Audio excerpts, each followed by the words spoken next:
আসসালামু আলাইকুম এভরিওয়ান। আশা করি আপনারা সবাই ভালো আছেন। আলহামদুলিল্লাহ আমিও ভালো আছি। আম অনেকদিন পর আমি চলে আসি। অনেকদিন পর আসার কারণ হচ্ছে ঠান্ডার মধ্যে আমি বেশ অসুস্থ থাকতেছি। অসুস্থ মনে হচ্ছে গলা একটু বসে আছে, সর্দি কাশি লেগেই আছে। এটা ভালোই হচ্ছে না। আজকেও ভয়েস শুনে আপনি বুঝতেই পারছেন আমার ঠান্ডা লেগে আছে। ভয়েস ওভার দিচ্ছে আর পাশেই বোম ফুটছে। সো সবার হ্যাপি নিউ ইয়ার সবাইকে। সবারকে নতুন বছরের শুভেচ্ছা। আশা করি সবার নতুন বছরটা ভালো যাবে। আল্লাহ পাক আমাদের সকলের দোয়া যেন কবুল করেন, সবার আশাগুলো পূরণ করেন। বছরটাকে যেন ভালোভাবে কাটান। নতুন একটি বছর পেয়েছি আল্লাহ পাকের কাছে হাজার শুকরিয়া আদা। আলহামদুলিল্লাহ। আর এখন রজব মাস যেহেতু চলছে, প্রতিটি ইসলামিক মাস আমাদের জন্য অনেক গুরুত্বপূর্ণ। ভিডিওটা শুরুতে যেটা দেখতে পাচ্ছেন আমরা সবাই হ্যাঁ, উম কোথাও বেড়াতে এসেছি। অ্যাকচুয়ালি কোথাও বেড়াতে যাইনি। এটা হচ্ছে আমার খালাতো দেবরের আহ আ কাবিনের দিন। সো হঠাৎ করে একদম কাবিনের ডেটটা ফেলা হয়েছে। সেটারও একটা রিজন ছিল। আ যেহেতু আপনি জানেন আমি যেকোনো প্রোগ্রাম হোক একটু সময় নিয়ে বা একটু ভালোভাবে সেলিব্রেট করাটা পছন্দ করি। বাট এই প্রোগ্রামটা একদম সাডেন ছিল। আগের দিন বলা হয়েছে, পরের দিন আমরা প্রোগ্রাম অ্যাটেন্ড করেছি। আম ঘরোয়াভাবেই হয়েছে। বড় করে প্রোগ্রামটা পরবর্তীতে হবে। সেটাও ইনশাআল্লাহ ক্যাপচার করলে অবশ্যই আপনাদের মাঝে শেয়ার করব। সো আপনারা দেখতে পাচ্ছেন এখানে আমার ফ্যামিলি সবাই আমরা আছি। আমার ফ্যামিলির অনেককে তো আপনারা চেনেন। আ আর এখন যাকে দেখছেন সে হচ্ছে আমার খালাতো দেবর। তারই আত্মীয়ের প্রোগ্রাম এটা। আমরা অনেক মজা করেছি। ছোটখাটো প্রোগ্রাম হলেও মানুষ অনেক মজা করে। ছোট প্রোগ্রাম দিয়েই কিন্তু আনন্দটা বেশি হয়। বড় করে করতে গেলে দেখা যায় অনেক মানুষ আছে, অনেকের সাথে কুশল বিনিময়ই হতে পারে না। বাট ছোটর মধ্যে সবাই সাথে আমরা একত্রেই বসে থাকি, আনন্দ করি, কথাবার্তা হয়। অনেক সময় ছোটখাটো প্রোগ্রাম মানে হঠাৎের মাঝে যেটা হয় সেটা দিয়ে অনেক মজা হয়।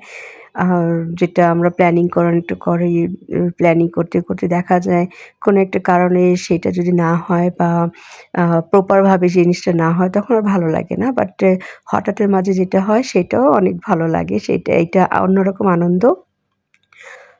তো কাবিনের প্রোগ্রাম যেহেতু তেমন কিছু একটা ছিল না। আমরা গিয়েছি, যাওয়ার পর কাবিন করেছি, খাওয়া-দাওয়া করে চলে আসি। আর হ্যাঁ, বউকে আমরা সেদিন ১ম দেখেছিলাম। আম বউটা খুবই মিষ্টি আর ছোটখাটো। ছোটখাটো বললাম মানে সে অ্যাকচুয়ালি আপনারা তো দেখতেই দেখেছেন বউকে। ভালো লেগেছে বউকে। খুবই মিষ্টি, খুবই চঞ্চল। তার কথাবার্তা খুবই ভালো লেগেছে। আ খুবই সুইট একটা মেয়ে। আমার খুব ভালো লেগেছে। সো আমি সম্পর্কে বড় যা, সে আমার দেবরের বউ। আর আমার তো প্রত্যেকটা দেবরদেরকে আমি অনেক ছোট পেয়েছি। আ যার বিয়ে হচ্ছে তাকেও অনেক ছোট পেয়েছি।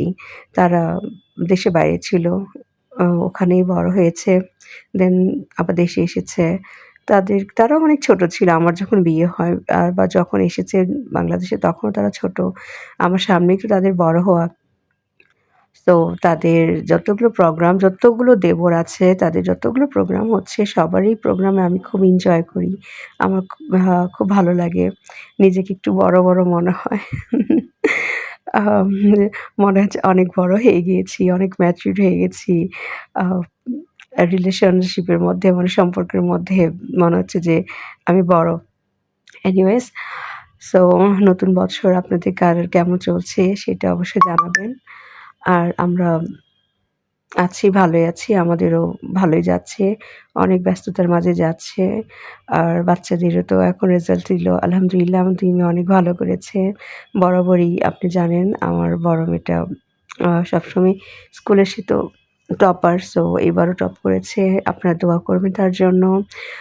তারিফার জন্য দোয়া করবেন। তারিফাও খুব ভালো রেজাল্ট করেছে। 9th হয়েছে। বাট একটুর জন্য সে পজিশনটা একটু পিছিয়ে গিয়েছে। So it doesn't matter. আমি এটাকে কিছু মনে করি না। ফার্স্ট, সেকেন্ড, থার্ড আসাই যে সবকিছু লাইফে তা না। আ তারা মানুষের মতন মানুষ হোক, বড় হয়ে ভালো কিছু হোক এটাই আমি দোয়া করি সবসময়। আর এই তো দেখছেন প্রোগ্রামে আমি আমি তো টুকিটাকি কিছু করবোই। যেহেতু ঘরোয়াভাবে প্রোগ্রামটা ছিল পুরোপুরি। সো নিজেদের মধ্যে সবাই ছিলাম। যেহেতু আমরা মেয়েদের বাসায় ১ম গিয়েছি, তারপরও আ আমরা খুবই, খুবই সহজে আম মানে সবাইকে অ্যাকসেপ্ট করে ফেলি বা অন্যরা যারা আমাদেরকে দেখে আমরা খুবই কি বলে এটাকে? খুব অল্পতেই মানুষকে কাছে নিয়ে নিতে পারি। আমার শ্বশুরবাড়ির পরিবারটাই হচ্ছে এই ধরনের। সো ওখানে যেয়েও আমি নিজেই খালুকে বেড়ে দিচ্ছি বাড়ছিলাম। বউকেও মানে এমনভাবে আমরা ১ম দেখাতেই এত ক্লোজ করে নিয়েছি বা সে আমাদেরকে এত ক্লোজ করেছে, তার ফ্যামিলি এত ভালোভাবে আমাদেরকে ক্লোজ মানে আপন করে নিয়েছে, বোঝাই যায়নি যে এটি হচ্ছে ১ম সাক্ষাৎ আমাদের। তা আসলে এরকমই হওয়া উচিত। আমরা ১ম সাক্ষাৎ হলেও কি আমরা চুপচাপ বসে থাকবো তা না। এট লিস্ট আমি চুপচাপ বসে থাকতে পারি না। আমার স্বভাবটাই হচ্ছে এরকম। আমি একটু চঞ্চল প্রকৃতির। তারপরও আমি কিন্তু কোনো কথাই বলতে পারছিলাম না সেদিন। আমার গলাটা অনেক বসেছিল। নাহলে আরো অনেক বেশি কথা বলতাম। সেখানেই আমি ভিডিওটা রেকর্ড করতাম। আর তারপরও ১ম গিয়েছিলাম। ১ম দিকে তেমন একটা ভিডিও করিনি। একটু, একটু। পরে তো সুযোগ পেয়ে ভিডিওগুলো করেছি। অ্যান্ড দেখতে পাচ্ছেন আমি আমার দেবরের বউকে আমি নিজে বেড়ে, বেড়ে খাওয়াচ্ছি। খুব ভালো লাগে নতুন অতিথি মানে নতুন যারা আসে ওদেরকে আপন করে নিতে। আর এই যে ভিডিওটা দেখছেন এটা আমার একটা দেবর। তার হাতে আমার মোবাইলটা ছিল। সে দূর থেকে আমার স্লোমো মানে ভিডিও নিচ্ছিল। যখন আমি দেখেছি আমি বুঝতে পারিনি। আমি ভেবেছি সে হয়তো কোনো স্ন্যাপ দিয়ে কোনো পিকচার নিচ্ছে বা ফেসটা আমার চেঞ্জ করে নিচ্ছে। পরে দেখলাম যে না, সে আমার এই ভিডিওটা নিয়েছিল। এটা ভালো লেগেছে আপনাদের মাঝে শেয়ার করলাম। সো আমার দিনকালটা এভাবেই যাচ্ছে ভালো-মন্দ মিলে। আচ্ছা আপনাদের মাঝে একটা কথা শেয়ার করতে চাচ্ছি যেটা আমার সাথে ঘটেছিল। তারিফা অলরেডি আপনাদেরকে একটা ভিডিওতে জানিয়েছে।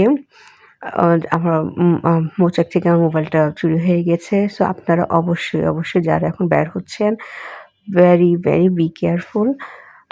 বিশেষ করে হচ্ছে আ ফুটপাত বা মার্কেট এরিয়া এগুলো থেকে অনেক বেশি সাবধান থাকবেন। অনেক বেশি এখন চুরি হচ্ছে, ছিনতাই হচ্ছে। আমার লাইফে এই আজ পর্যন্ত জন্মের এই পর্যন্ত আমি কোনো কিছু এগুলো ফেস করি নাই। বাট তারপরও সেদিন আমার সাথে কিভাবে এটা ঘটে গেলো আমি বুঝতে পারছি না। আমার ব্যাগের জিপার লাগানো, তার মাঝেই এটা নিয়ে গিয়েছে। এখন বলবেন যে জিপার লাগানো তারপর কিভাবে? যেটা হচ্ছে বড় ব্যাগ অনেক মানে স্কুল কলেজে বা স্টুডেন্টরা যেগুলো নেয় সেই ব্যাগটা আমার সাথে ছিল। ব্যাগের ভিতরে আমার ব্যাগের মোবাইলটা ছিল। আমি যখন দেখি জিপার লাগানো বাট ওই যে সাইড দিয়ে হাত ঢুকে এমনভাবে নিয়েছে বুঝতেই পারিনি। তারা মনে হয় এত ট্রেন, মানে ট্রেনিং প্রাপ্ত তারা। সো এজন্য বলছি ভেরি, ভেরি কেয়ারফুল অনেক সাবধানে থাকবেন। আর যতটুকু বুঝতে পারলাম এখন মনে হচ্ছে এটা একটা সিন্ডিকেট একটা গ্রুপ ওয়াইজ তারা কাজ করে। আমি যেখানে দাঁড়িয়েছিলাম সেখানে আমার রাইট সাইডে ২ টা মহিলা ছিল, আমার লেফট সাইডে ২ টা মহিলা ছিল অ্যান্ড সবগুলো বোরখা পরে নেকাব পরে ছিল। অ্যান্ড আমার কিন্তু লেফট সাইডে তাসমি আমার পাশেই দাঁড়িয়ে আছে। তারপরে এর মাঝে নিয়ে গেছে। জাস্ট এই অল্প মানুষের ক্রাউড ছিল, ভিড়ের মধ্যে হেঁটে যাচ্ছিলাম। হঠাৎ করে দাঁড়ালাম। সব মানুষই দাঁড়ায় ছিল। একটু ধাক্কাধাক্কি হচ্ছিল। দাঁড়িয়ে গেছি। এর মাঝেই দেখলাম যে নেই। অ্যান্ড আরেকটা ভাবি উনার হাসব্যান্ডের কথা আমাকে বলল আমারটা চুরি হওয়ার পরেই। উনার হাসব্যান্ডের কিচ্ছু না জাস্ট ফুটপাতে হঠাৎ করে রিক্সা থেকে নেমেছে, ভাড়াটা দিয়ে এক পাশ থেকে আরেক পাশে যাবে এর মধ্যেই নাই। পকেটে হাত দিয়ে দেখে নেই। সো এতেই বুঝলাম যে এখন চুরি, ছিনতাই বা ডাকাতি এগুলো অনেক বেশি বেড়ে গিয়েছে। সো প্লিজ সবাই সাবধানে থাকবেন। আর যেখানে দেখবেন একই টাইপের ড্রেস পরা বা বোরখা নিকাব পরা আছে মহিলারা এদের কাছ থেকে দূরে থাকবেন। আর অনেক সাবধানে থাকবেন। আর পারলে যারা লেডিসরা আমার যে ভিডিওটা দেখছেন তারা অবশ্যই ছোট পাউচ বা সামনে ব্যাগ যেগুলো ঝুলে আনে সেগুলো নিবেন। অনেক সাবধানে চলাফেরা করবেন। যেটা আমি সিরিয়াসলি অনেক সাফারার। আমার খুবই, খুবই কষ্ট লেগেছে ২০২৫ এ আমার ২ টা মোবাইল মানে আমার পছন্দের ২ টা মোবাইল চলে গিয়েছে। খুব খারাপ লাগছে। এজন্য অনেকদিনে আমি একটু ব্রেক নিয়েছিলাম।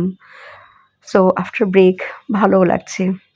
দেন হঠাৎ করে দেবরের বিয়ের প্রোগ্রাম ছোটখাটো হলেও খুব ভালো লেগেছে। খুব ভালোভাবে সেলিব্রেট করেছি আমরা। আর যারা আমার ভিডিওর অপেক্ষা থাকেন ইনশাআল্লাহ আমি রেগুলারলি ভিডিও দেওয়ার চেষ্টা করব। এখন যেহেতু বেবিদেরকে নিয়ে বা যেহেতু আমি হাউসওয়াইফ, বাসার কাজ-টাজ নিয়ে আমি বিজি থাকি সবসময় জানেন। তার মাঝেও আমি দেওয়ার চেষ্টা করব। আর হ্যাঁ, আ অনেকে আমাকে আমার মেসেজে ইনবক্স করেছিলেন আমি যেন শপিং ব্লগটা দেই। আসলে কি আমি এখন মেক্সিমাম কেনাকাটা আমি অনলাইনেই করছি। ইনশাআল্লাহ আমি চেষ্টা করব। আসলে সারাদিন তো আমার মানে মার্কেট এরিয়াটায় ওইসব জায়গাগুলোতে থাকা হচ্ছে। আমি ইনশাআল্লাহ চেষ্টা করব। আমি শপিং ব্লগগুলো দিব। অ্যান্ড আপনারা অবশ্যই আমার ভিডিওকে লাইক করে দিয়ে লাইক, কমেন্টস অ্যান্ড শেয়ারটা করে দিয়েন। আর ভিডিওগুলো ভালো লাগলে অবশ্যই শেয়ার করবেন। এই তো আমাদের বিয়ের প্রোগ্রামটা শেষ। আমরা এখন বাসায় যাচ্ছি। যার বাসায় নিজ বাসায় চলে যাচ্ছি। ইনশাআল্লাহ এই বিয়ের ভিডিওগুলো ভেরি সুন দিব। যখন হবে তখন। বাট আমি জানি না কখন হবে, কবে হবে।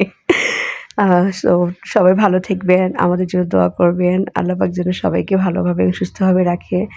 আর এই তো আজকে ভিডিও এই পর্যন্ত। সবাই ভালো থাকেন। আল্লাহ হাফেজ।